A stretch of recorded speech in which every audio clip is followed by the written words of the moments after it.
down. Stand. Feels good. Vous avez sûrement des questions. Est-ce que vous voulez poser... Quelqu'un veut poser la première question? Je pose la première question. D'accord. Donc on va peut-être commencer par le commencement. Justement, savoir d'où vient cette idée de film d'horreur inspiré d'un personnage de la démonologie juive, qui est assez rare. So, to start with the beginning, where does your idea come from? Yes. Okay. So I've always been a fan of horror cinema since I was very young, and I knew that when it came time to make my first movie, it was going to be a horror film. J'ai toujours, depuis plus jeune âge, été un fan de films d'horreur, et donc je savais que le premier film que je ferais serait un film d'horreur. The trick was figuring out a unique angle in a world filled with many, many different types of horror films, and trying to come up with something that I could speak to personally, but that felt unique, but not an art film, not too oblique. Alors il fallait définir un angle unique dans un monde où les types de films d'horreur sont très grands, il y a un nombre de variétés de films d'horreur très grand, donc il fallait à la fois il soit unique, mais aussi personnel et assez grand public, pas un film trop arrêté. And what I came back to as a writer, everyone says you need to write what you know, and so I went back to kind of my own past and history, being Jewish and having studied at a rabbinical school. I'm not a rabbi, but a lot of the theology came back, and I thought, okay, this is interesting. There has never been a genre film in this community that is rooted in this particular expression of the faith, and there were a lot of interesting angles there. On dit toujours qu'il faut écrire, en tout cas la première fois, il faut écrire sur ce qu'on connaît. Et donc je me suis retournée vers mon passé, vers mon histoire personnelle. Je suis juif, j'ai étudié à l'école rabbinique, mais je ne suis pas rabbin. Et donc je me suis retournée sur la théologie juive. Et en fait, il y a peu de films qui se passent dans la communauté racidique. And once I kind of figured out that I wanted to set it in the Hasidic neighborhood, then it came time to not only root it in these kind of Jewish themes, but find a Jewish demon. The Mazik demon is a real demon, and it's obscure, but it's in rabbinical literature. Donc une fois que j'avais décidé que le film se passerait dans un quartier racidique, et que le thème serait donc juif, j'ai recherché un démon juif. Donc le Mazik existe dans la démonologie, il n'est vraiment pas connu du tout. And at the same time, I wanted this to be a horror film first, and I wasn't making an indie Jewish drama. I wanted to make a horror film, and so I wanted to explore as many different types of scares, from your kind of jump scare level to more intellectual sort of scares, and see if we could put them all in this movie and make it so that it appealed to as wide an audience as possible. Donc je voulais avant tout faire un film d'horreur, pas un film indépendant avec une thématique juive. Je voulais qu'il y ait différents types de peurs qui soient représentés dans le film, aussi bien les jump scares qu'une peur un peu plus intellectuelle, un peu plus psychologique, et mettre le tout ensemble dans un film à vocation grand public. The last thing I'll kind of say is that I tried also to be incredibly authentic. At the beginning of the film, all of the people you see sitting at the table with Yaakov, they are all from the Hasidic community. They have all left the community, and this is a support group for these people. They were all consultants on the film, and Menashe, the rabbi, is still lives in the community as well. So we try to be as authentic as possible with the casting. Ce qui était très important pour moi, c'était d'être aussi authentique, donc fidèle à la réalité. Et la première scène, on voit tous ces gens réunis autour d'une table. Ce sont des gens qui ont vraiment quitté la communauté orthodoxe et qui font partie d'un groupe de soutien. Et donc tous ont été consultants sur le film pour s'assurer vraiment de l'authenticité de ce qu'on représente.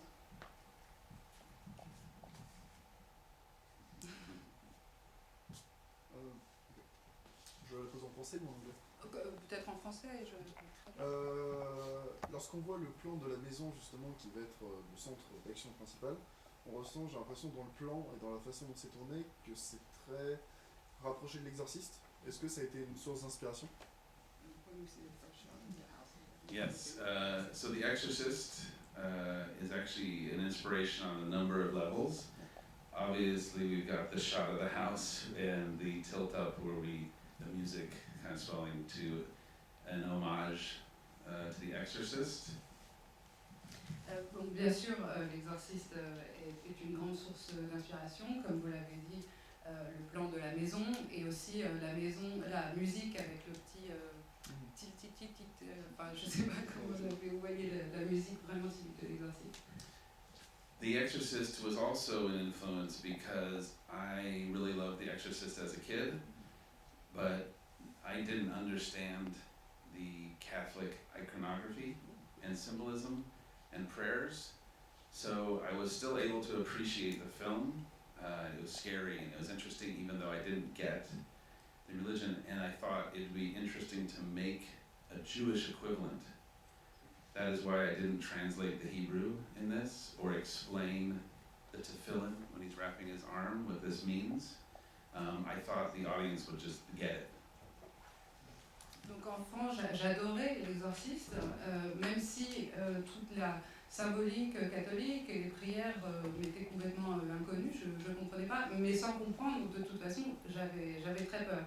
Et donc ici, je voulais faire un peu l'équivalent juif, ce qui fait que c'est la raison pour laquelle l'hébreu n'est pas traduit et qu'on n'explique pas le système des téphilim, mais on comprend quand même et ça n'empêche pas d'avoir peur.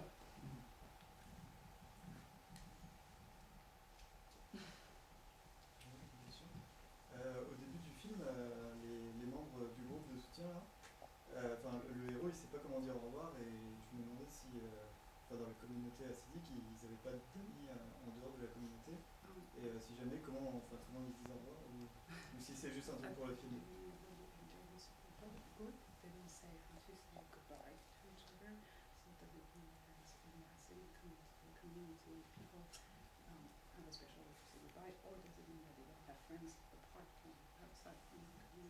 That's an interesting question. So it's something of both in a way. It's funny, they do say goodbye, and we did film a little bit of it, but didn't include it. It's kind of like there's a jump there.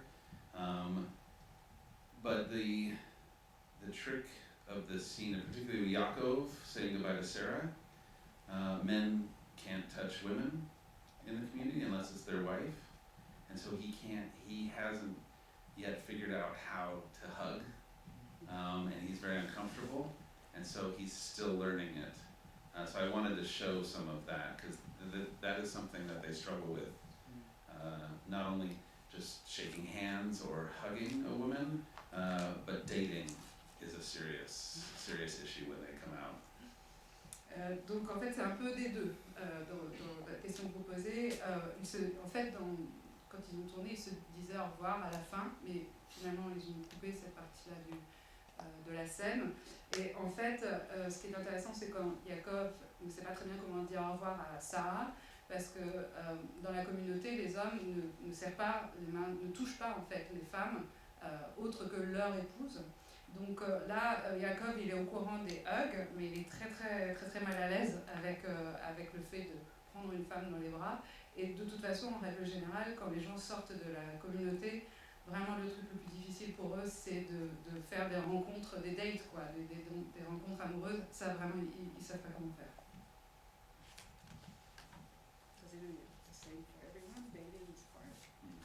Yeah, that's true.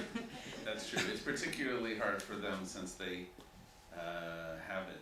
In this community, dates are set up by the parents. They make matches. And so young people have no idea of how to communicate with someone from the opposite sex unless they've been introduced by their parents in a match. Dans la communauté, en fait, les rendez-vous sont organisés par les parents. Donc les jeunes gens de cette communauté ne savent absolument pas communiquer avec les personnes de l'autre sexe sans qu'on ait organisé la rencontre pour eux. Oui. La musique a une grande importance dans le film, donc je voulais savoir comment il avait travaillé dessus et il avait eu des inspirations, parce que beaucoup de scènes m'ont rappelé beaucoup des films d'horreur des années 80, où la musique avait vraiment une vraie importance et le travail était très fourni dessus, donc je voulais savoir... How did we work on the music and implementing of our films from the 80s where music was so important? So both the music and the sound design in the film were incredibly important for horror to work, for these scares to work. It comes down to editing and then the sound design and then the score melding with the sound design. It's funny, if you were ever on set of a horror film, it is the least terrifying thing you will ever see. It's all about the editing, the color, and the score. Donc la musique et le son, enfin la création des effets sonores était vraiment extrêmement important et fonctionnent vraiment ensemble, ont été conçus ensemble. Et je ne sais pas si vous êtes déjà allé sur le plateau d'un film d'horreur, mais en fait c'est l'endroit où on a le moins peur au monde, parce que tout est créé au montage et avec le son. In terms of, so the sound design, the Foley work, we try to be as immersive as possible to give as much life to this space as we could. In terms of the score, I wanted it to feel modern.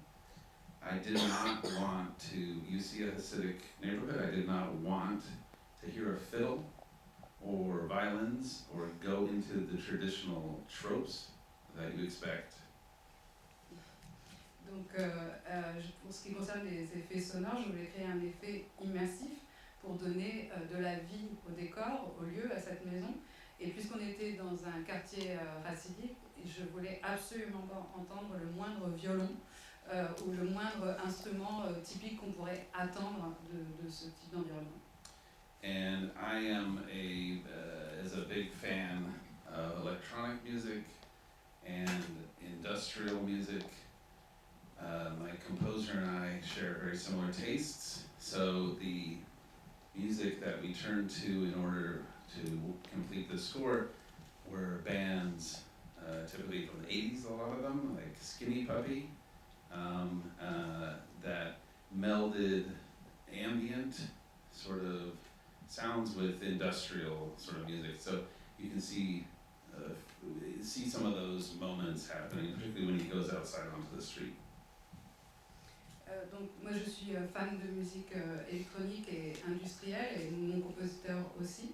Donc en complément de la musique qui a été composée pour le film, on a utilisé la musique de groupes des années 80 comme Skinny Puppy avec de la musique ambiante et industrielle, surtout dans les scènes où il marche dehors dans la rue.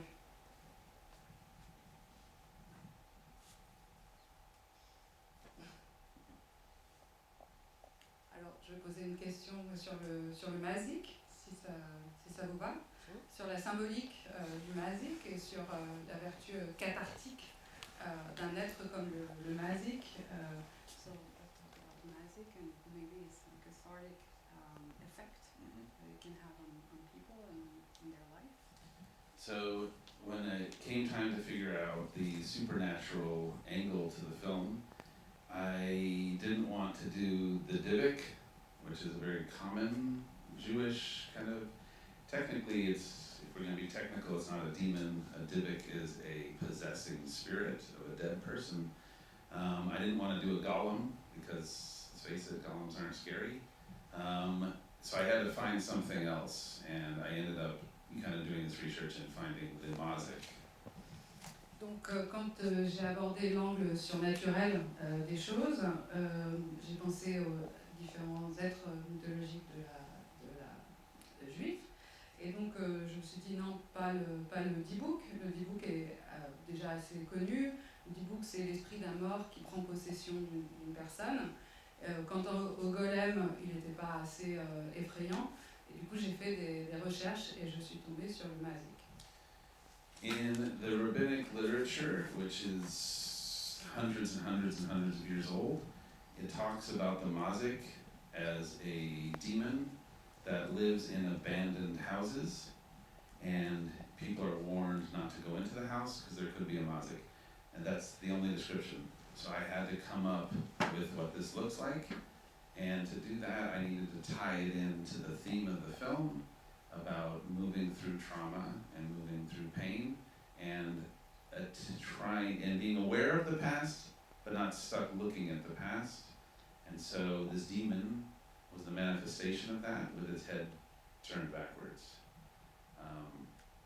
Did you make up the idea of having the head turned back? Oh, you did? Okay. Donc, en fait, le mazik existe dans la littérature rabbinique qui remonte à des centaines et des centaines et des centaines d'années. Et traditionnellement, on dit qu'il vit dans les maisons abandonnées. Donc on dit aux gens de ne pas entrer dans certaines maisons abandonnées parce qu'un mazik y vit. Donc il a fallu se détacher de cette idée-là. Et le mazik, c'est l'idée de pouvoir traverser le trauma, de se défaire du passé pour pouvoir aller vers l'avenir, d'où l'image de ce visage inversé à 180 degrés, qui est une représentation que j'ai créée. And because the mazik feeds, this part was both addition as well as already existent. The mazik feeds on despair, feeds on pain. The goal of it is to try to re-traumatize Yaakov by showing him things that it has seen over hundreds of years. So it's replicating memories of other people that it has fed on, both to hit his personal pain, then Mr. Litvak's pain, and then pain of many generations before. So that is why it appears in these different forms. Donc, en fait, le mazik, donc ça c'est une partie qui a été ajoutée, une partie qui a été créée. Le mazik se nourrit du désespoir, de la douleur des gens. Donc l'idée c'était de retraumatiser Jacob en lui montrant des images qui sont des souvenirs d'autres personnes qui correspondent à des souvenirs de plusieurs générations en arrière, pour les mélanger aux siennes et de créer des images ensemble comme ça.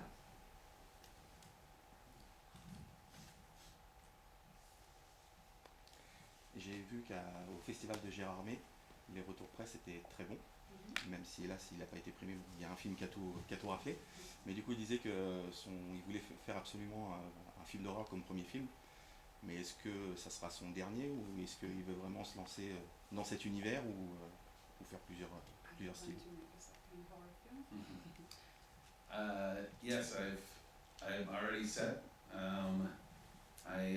So the Vigil premiered at Toronto, and after Toronto it was acquired by Blumhouse, as you can see in the print. And I am working at Blumhouse for my next film, which is Stephen King's Firestarter. In France it was called Charlie. So I am doing the new adaptation of that, and we're pretty well underway, so I feel confident about it. Potentially next year, it'll be in cinemas. Donc le film a fait sa première à Toronto, où Blumhouse a acheté le film, et maintenant nous travaillons ensemble à une nouvelle adaptation de Firestarter, donc Charlie, c'est ça, en français. Faire une nouvelle adaptation de ce roman de Stephen King qui, avec un peu de chance, sortira au cinéma l'année prochaine.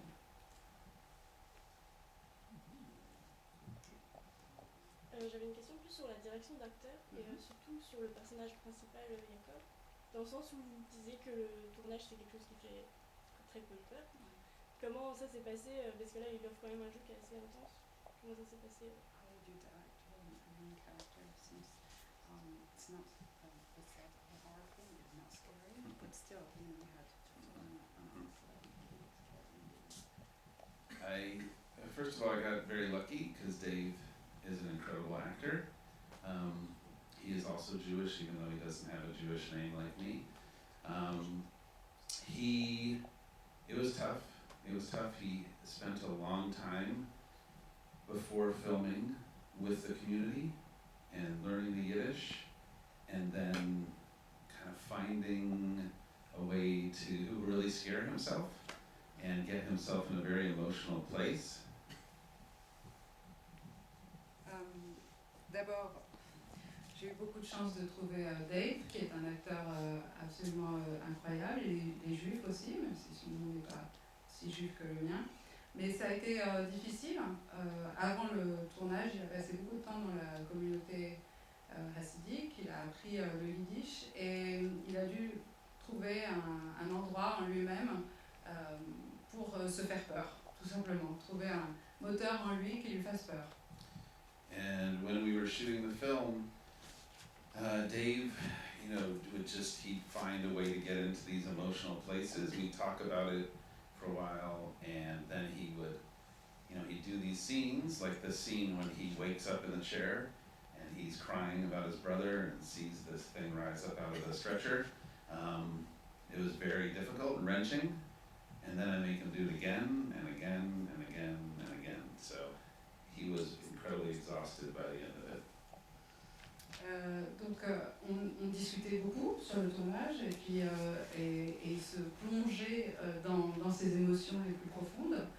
Et par exemple pour la scène où il est dans le fauteuil et il se réveille en pleurant en pensant à son petit frère, et où il y a la figure comme ça devant lui, la silhouette qui apparaît, c'était vraiment quelque chose de très épuisant parce qu'on a refait la scène plusieurs fois. Donc voilà, c'était très, très difficile et très éprouvant pour lui. Funny story, Dave, the one thing Dave is most afraid of are spiders. And that spider that runs towards his feet is real. And when it hit his foot, he really jumped and was scared, and that's his real reaction. The funny thing is that spider got loose and crawled into that chair, and Dave refused to sit in it until the spider was found. And so we had to take the chair apart for 45 minutes to find the spider and get it out. Ce dont Dave a le plus peur au monde, c'est les araignées.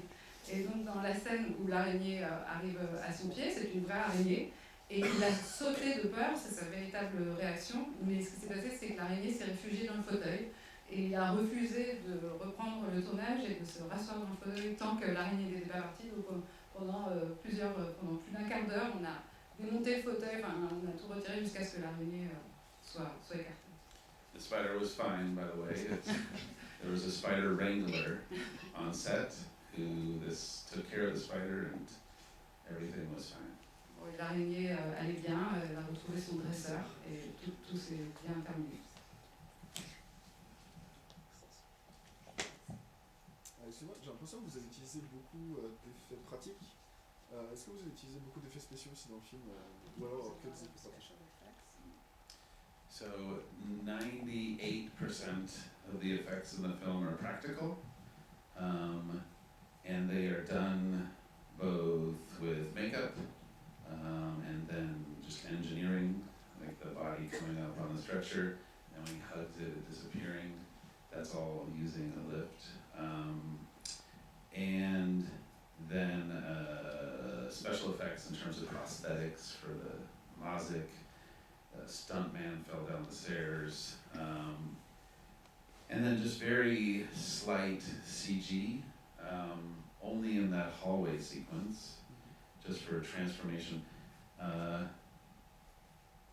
But I'll talk about the cinematography in just a second. Donc 98% des effets sont des effets pratiques, comme vous l'avez souligné. Donc c'était le maquillage, des choses plus techniques comme le corps qui monte, qui descend, etc. Un cascadeur dans les escaliers. Et puis un maquillage, enfin, des prosthétiques pour le masique. Les seuls moments avec les effets spéciaux, c'est dans le couloir pour la transformation, justement. So all of the distortion in the film, the image distortion, the atmosphere, is in camera, and that was done multiple ways, but I'll tell you about two. One was, we were shooting on the Arri Alexa, same camera they used for Avengers, and but we used very, very old Japanese anamorphic lenses that have heavy distortion when you pan. And we also used a lot of very simple techniques. Donc en fait on a travaillé sur l'image avec beaucoup de distorsion et toute l'atmosphère vient de la caméra elle-même. Donc on a travaillé avec la caméra Alexa et sur laquelle on a mis des lentilles, des très anciennes lentilles japonaises qui font un effet de distorsion assez important dès qu'on fait un panneau. One thing we did was take how do we describe this? A glass pan that you bake in, and an old one from the 70s, and you put it in front of the lens, and then turn it to distort. The second thing was a can of gel fire that you can light on fire. You put it on a platform in front of the lens, and the heat distorts the air in front, and you put enough of them, and you get this kind of depth distortion. So we played a lot with things like that, very simple techniques. Donc on a utilisé des techniques très très simples, comme mettre une poêle en verre, une poêle devant la caméra et la tourner. Et puis on a utilisé du gel, des gels inflammables qu'on a mis devant la caméra et qu'on a chauffé, qui du coup se distordent.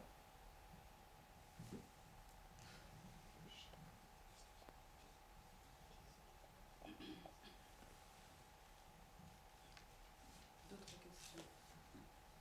Anything else? Hi, it's not a question, but I just wanted to say that I'm not easily scared in horror movies, and this one was pretty good. And also, you are very interesting to listen to, so thank you for being here. And lastly, I'm a huge fan of Aristotle. Yeah. I read the book and I love it, so I'll be waiting for the movie. Okay, excellent. Thank you so much. I'll say that our adaptation of Firestarter, I'm a huge fan of the book too. Before I had even signed on to direct it, it was something that I always loved, especially of his works. And I feel very good about the script. I didn't write it, but I was very involved in it, and it is both very close to and authentic to the book while still doing something fresh. And I will say that Stephen King loves the script and has fully approved it and feels as though it's going to make something very special. Moi aussi, je suis fan de Firestarter depuis longtemps, du livre, du roman, depuis très très longtemps, avant même de savoir que je ferais une adaptation. Le script est vraiment très très bon, je n'ai pas participé à l'écriture directement, et il faut savoir que Stephen King adore le script, et je pense que ça va donner une très belle adaptation avec un ton assez nouveau.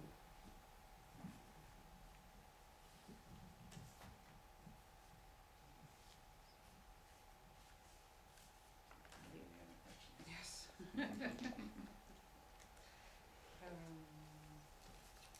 Bon, c'est pas une question très très drôle, mais dans le film, le vrai démon qui est abordé, c'est bien sûr la question de l'antisémitisme, qui crée des traumas chez nos deux personnages principaux.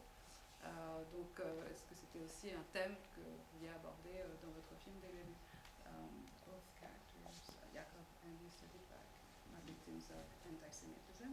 Is it a thing that you wanted to talk about as soon as you wrote the script, or is it something that came I knew, so there's two things. One was I wanted to talk about trauma, and I wanted to talk about moving through pain. Being in this community, it was going to obviously involve the Shoah, and it was going to involve something that was close to the religion. I myself, when I lived in New York, saw several drunk men harassing a young Hasidic boy, so that comes from my own experience. But these incidents were particular to the community, and it was more about me commenting on trauma and hoping that it would be more of a universal experience. While it's specific to them, the trauma is universal. It's all of us, and moving through pain is something that all of us face. And I'm just showing you one lens of it for these people, but I needed it to really speak to that community. Je voulais parler du trauma et de la douleur et du fait de pouvoir dépasser son traumatisme. Évidemment, puisque ça se passe dans cette communauté, il était difficile de ne pas parler de la Shoah et de rester assez proche de la religion. Moi-même, alors que je vivais à New York, j'ai assisté à une scène où un jeune garçon a été attaqué par des hommes ivres. C'est arrivé plusieurs fois. Et donc, ce film, c'est ma façon de parler du traumatisme, mais à travers cette communauté, mais le fait de vivre des traumatismes, de traverser la douleur qui en résulte, c'est quelque chose de très universel. Donc, j'espère que ça parle au plus grand nombre. I will say one interesting thing that's come up in a lot of questions that I think is worth talking about briefly is the shomer and this job. As it says in the intro, most times the shomer, which means watchman, is a family member or a friend. That's like 90-something%. But in this community, there are people who work, who do this as a job for the lonely, for the abandoned, and they will watch the body. Usually the body is watched in shifts, where somebody comes after a couple hours, though they couldn't go all night. And a good shomer is supposed to do only what the body can do.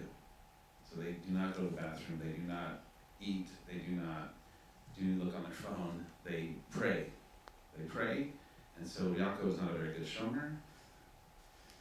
Donc le travail de shomer, qui veut dire en gros vigile, généralement dans plus de 90% des cas, c'est un travail qui est fait par un ami ou un membre de la famille. Mais dans la communauté racidique, c'est un vrai travail qui est fait pour les gens qui sont isolés, qui n'ont pas de famille, etc.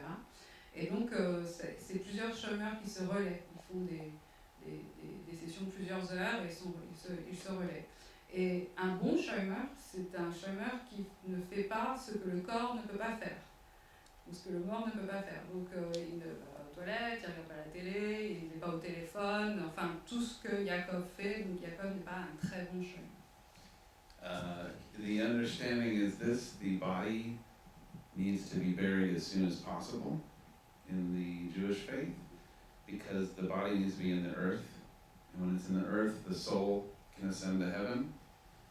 Before it is in the earth, the soul is floating 3 feet over the body, and it needs to be protected because it has no body, it's just floating there.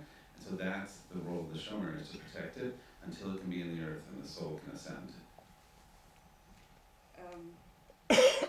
Donc, dans la religion juive, le corps doit être enterré le plus rapidement possible. Pourquoi ? Parce qu'à partir du moment où le corps est dans la terre, c'est à ce moment-là que l'âme peut s'élever et monter au ciel. Mais tant que le corps n'est pas dans la terre, l'âme flotte à 1 mètre, 2 mètres au-dessus du corps, et donc c'est le rôle du shomer de la protéger. Et c'est pour ça qu'on enterre les morts civils. Je voulais parler du trauma. Est-ce que le réalisateur pense qu'on peut vaincre totalement le trauma ? qu'au vu de la dernière scène, j'ai pas trop l'impression qu'il soit de cette Do avis-là. you think you can totally overcome or actually defeat trauma as from the last scene? It doesn't mean that you think that you can actually defeat trauma. Right. Yes, the very last scene, you see something come out of the house and then follow him. I wanted to keep it vague, but the answer I think is that we can't fully remove trauma.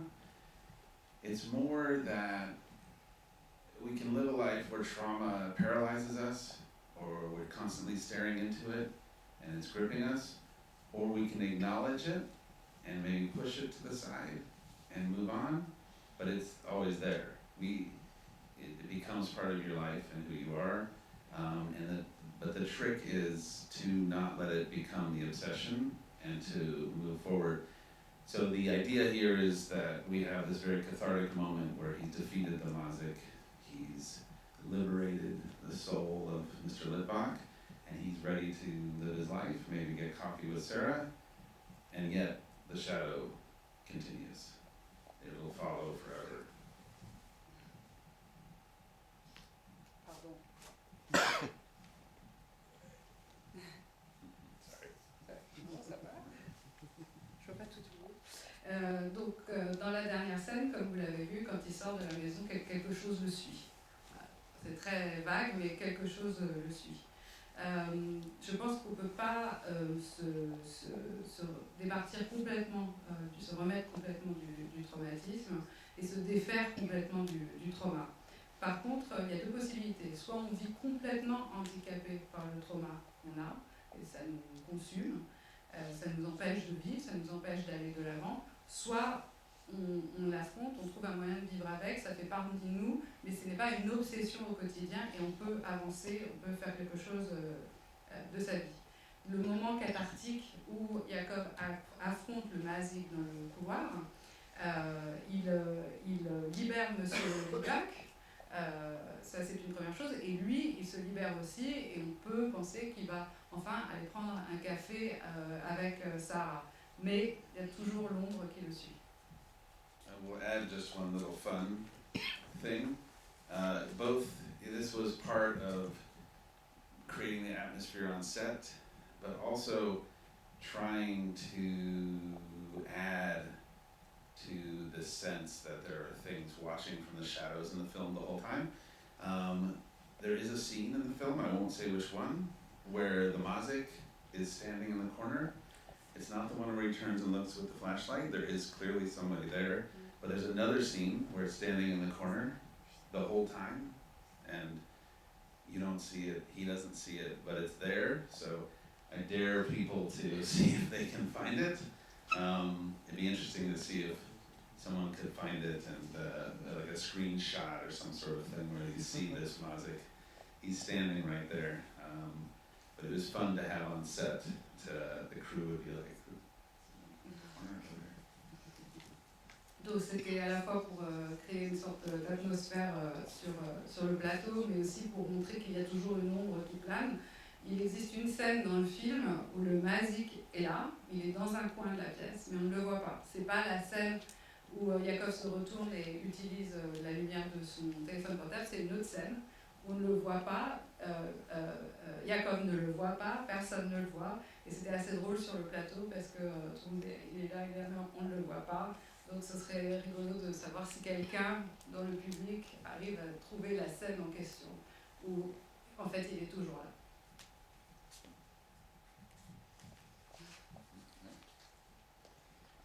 Première fois j'arrête. J'ai l'impression que justement dans le film, la fin, c'est un peu grâce à la religion, justement juive, que le personnage principal se libère un petit peu de son trauma. Il va justement, grâce au rite juif, etc., et au fait que ce soit au final le judaïsme qui lui est permis en gros de dépasser ça en combattant le Mazik, etc. Et malgré tout, on voit qu'il ne veut pas retourner dans la communauté juive, ce qui est assez surprenant. Est-ce que vous avez un truc justement contre cette communauté, même si vous en faites partie, du côté où cette espèce d'ensemble est un peu too much, où on peut faire vraiment le côté personnel, comme un peu l'acteur principal, comme le personnage principal, Et en plus, est-ce que vous avez un film préféré? Okay, so there are two questions Yes. at the end of the film. It feels like Jacob gets seated already from the magic through religion, through Jewish prayers, but at the same time, at the end, he refuses to go back to the community. Is it because you have something against this community, the effect, the group effect, and Jacob wants to stay by himself? That's one question. And the second question: what's your favorite movie? Okay, that's easy. So we'll tackle the first question first. Yaakov defeats the Mazik using the tools of the faith that he has learned in his community, but they are tools that bring comfort, but they are not necessarily the faith that he has now. And he has, through this experience, kind of forged his own faith in that he has realized in some ways that he is stuck between, and he's going to walk that line. So I wanted to present a message of the confusion and the crisis in his mind of leaving and the potential of going back, that neither of these are solutions. It's not, I'm going to go back to the community or I'm going to leave. It's more that he needs to find his own kind of spirituality, and for that he is using the tools that he has and the things in the faith that speak to him, but at the same time he's going to have to make it his own. So it's both a acceptance of faith and a rejection of it, and it's attempting to be that gray in between, which I think most of us live in.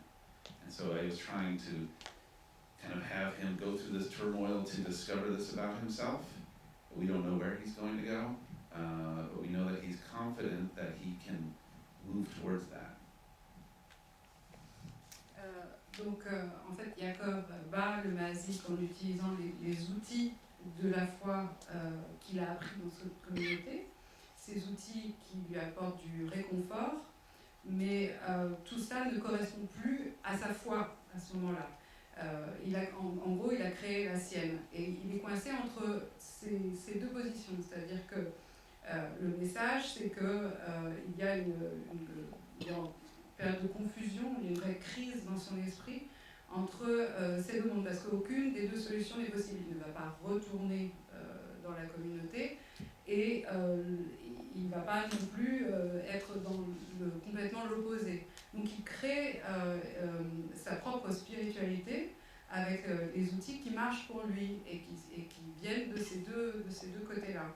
Donc c'est un peu à la fois l'acceptation et le rejet de la foi. C'était cette zone grise entre les deux dans laquelle la plupart d'entre nous, vivons. Et ce qu'il fallait montrer, c'est qu'il a quand même confiance, quand on le voit partir, il a confiance dans cette nouvelle endroit, situation dans laquelle il se trouve, grâce à l'expérience qu'il vient de vivre. In terms of a favorite movie, it's very difficult. I probably have 50 favorite movies. There's the movie that I love as cinema, like Stalker, Tarkovsky. The movie, but you can't watch that all the time, right? And there's the movie that I watch all the time that I never get bored of, like Alien, Ridley Scott. Or then there's the obscure movie that I love that just whatever it makes, the film that, a film that I get excited about is a film called The Hitcher with Rutger Hauer. It's a 1980s American film that's absolutely beautiful and very simple. Another film that I saw in the cinema that blew my mind was City of Lost Children by Janae Caro. And then there's the sort of bad movies that I still love and can't stop watching. There's almost too many to name. I love The Exorcist, but I also love the Exorcist ripoffs. I like Beyond the Door 1, 2, and 3. And then there's rip-offs of Beyond the Door. I mean, the Italians, you know, they go nuts with this stuff. Like Lucio Fulci films, I love Zombie, House by the Cemetery, New York Ripper.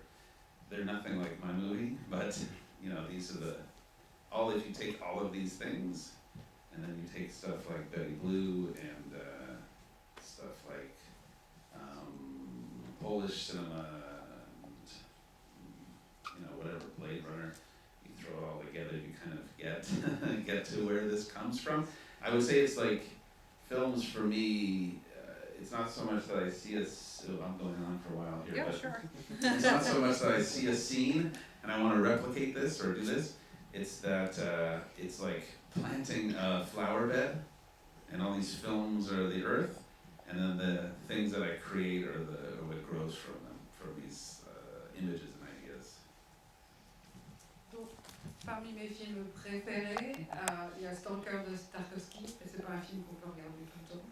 Parmi les films qu'on peut regarder tout le temps, il y a Alien de Ridley Scott, et il y a The Hitcher avec Rutger Hauer. Je sais pas si quelqu'un connaît le titre en français. Vigil, c'était aussi. Et La Cité des Enfants Perdus de Caro et Jeunet. Évidemment L'Exorciste, mais aussi parmi les mauvais films que j'adore, c'est tous les dérivés de L'Exorciste. Donc il y a Beyond the Door 1, 2, 3, et puis il y a aussi le dérivé italien de Beyond the Door 1, 2, 3. Il y a des films de zombies comme Zombie House by the Cemetery. 37, mais aussi 37 le matin, le cinéma polonais, Blade Runner. Enfin, quand vous avez tout ce mélange de films, vous comprenez d'où vient un peu le film que vous venez de voir. Et en fait, c'est pas tant que je vois des scènes et que je dis je vais reproduire cette scène-là, c'est plus des sources d'inspiration pour créer tout un univers.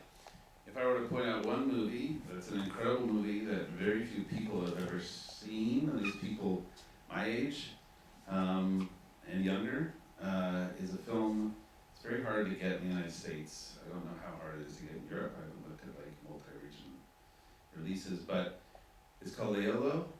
It's a French-Canadian film, and Leolo. It's, just look it up. It's incredible. The director died in a plane accident shortly after it was released, but it is cinema in its purest form. I will say it's disturbing at certain points, and outrageous at others, and horrific and incredibly funny. It's everything. Check it out, Leolo. Leolo. Yes. That's one word? Yep, like Leolo. It's his name. Leolo, un film que peu de gens ont vu, qui s'appelle Leolo, qui est un film. C'est un film québécois. Qui est à la fois terrifiant, drôle, voilà, mais c'est difficile de trouver une copie, même DVD aux États-Unis, peut-être que c'est plus facile ici. Et voilà, ça c'est un des films que j'aime le plus. Ça y est? C'est bon? Une dernière question? From you? Oui? Est-ce qu'il y a une dernière question? Ouais. Alors je ne sais pas si c'est la fatigue ou la peur, etc. Mais il m'a semblé voir à un moment une image subliminale. Alors, est-ce qu'il en a incrusté comme dans L'Exorciste ou c'est moi qui ai rêvé? Just like in The Exorcist, or is it that he was scared and tired at the same time? I'm trying to think. Réfléchis. I don't think there's anything truly subliminal hidden in there. There are, however, a few scenes with incredibly quick cuts that are just flashes of imagery, particularly in the flashbacks. Beyond that, you know what there is? There's not subliminal imagery, but there is subliminal sound. In the sound design, in the hallway sequence, mixed into that sound, at the first part of the hallway, are the sounds of the kind of Shoah scene at the beginning. We can hear the German repeating and the voices under there. And then there's another subliminal section in the second part of the hallway where we hear the men that accosted his brother are shouting. but it's been completely warped and distorted, and my hope was that it could be picked up on subliminally in there. So. Donc en fait, il n'y a pas de vraie image subliminale, il y a des flashs très rapides, notamment les flashs des images de la Shoah. Mais par contre, il y a de sons subliminales dans la scène du couloir. Dans la première partie du couloir, il y a des sons de la scène qui se passe pendant la Shoah. Dans la seconde partie du couloir, il y a le son de la scène où le petit frère se fait attaquer. Mais le son a été distordu, etc. Mais donc il n'y a pas d'image subliminale, mais il y a du son subliminal. There's also the Wilhelm scream is in there too. The what? The Wilhelm scream. Wilhelm. It's an old trick cinema. Ah oui.